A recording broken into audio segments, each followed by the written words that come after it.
আপনি যদি ঢাকা বিশ্ববিদ্যালয়ের শিক্ষার্থী হতেন তাহলে কাকে নির্বাচিত করতেন? এই মিডিয়া বর্তে যতটুকু দেখেছেন বা জেনেছেন। তো যারা দাঁড়াইছে তাদেরকে আর কি সমর্থন দিত। নাম বলেন। নাম বলাটা খুব টাফ। এক শব্দে কাকে এগিয়ে রাখবেন? আর আর রাজনৈতিক যে ব্যাপারগুলো আছে যে দলগুলো, 3 থেকে 4 জন নাম বলেছেন, সবার তো জয়ী হওয়া সম্ভব না।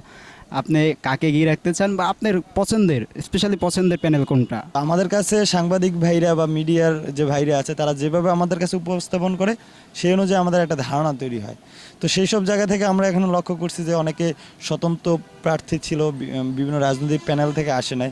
সেই সব জায়গা থেকে দেখা যাচ্ছে যে স্বতন্ত্র প্রার্থী কয়েকজন ব্যক্তি খুব আগানো। তার ভিতরে উম্মামা ফাতেমা আছে, তারপর হচ্ছে শামীম হোসেন আছে। খুব চমৎকার, আমার ভালো লাগে। এক শব্দে কাকে এগিয়ে রাখবেন? আর আর রাজনৈতিক যে ব্যাপারগুলো আছে যে দলগুলো আছে সেই সব জায়গা থেকে আমি দেখতে পাই যে বিশেষ করে শিবিরের একটা প্যানেল যথেষ্ট আগানো, সাদিক কাইম। তারপর আর একটা প্যানেল হচ্ছে আপনার বাকশাসের যে প্যানেলটা ছিল, আব্দুল কাদের। আপনি যদি ঢাকা বিশ্ববিদ্যালয়ের শিক্ষার্থী হতেন তাহলে কাকে নির্বাচিত করতেন? এই মিডিয়া বর্তে যতটুকু দেখেছেন বা জেনেছেন।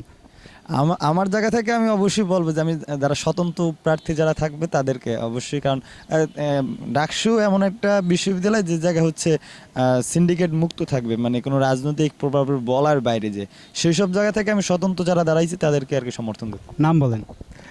নাম বলাটা খুব টাফ, নাম বলতে চাই না। এবার বলেন। না না, উমামা ফাতেমা না। উমামা ফাতেমা, শামীম হোসেন আছে, আমি তার বক্তব্য দেখলাম মিডিয়ামের মাধ্যমে, খুব যথেষ্ট ভালো, ইনফ্লুয়েন্সিয়াল। তারপর আবার যদি আরেকটা বিনিয়ামিন মোল্লা, হয়তো তিনি রাজনৈতিক পরিষদ থেকে দাঁড়াইছে, বাট তার যে ডেডিকেশন ছিল ডাকসুর জন্য আনার জন্য, তার আমি শ্রমকে শ্রদ্ধা জানাই।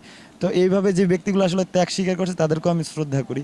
এসব লোকগুলাই আসা দরকার, মানে যারা হচ্ছে বিশ্ববিদ্যালয় ডাকসু। 3 থেকে 4 জন নাম বলেছেন, সবার তো জয়ী হওয়া সম্ভব না। আপনি কাকে এগিয়ে রাখতে চান বা আপনার পছন্দের, স্পেশালি পছন্দের প্যানেল কোনটা?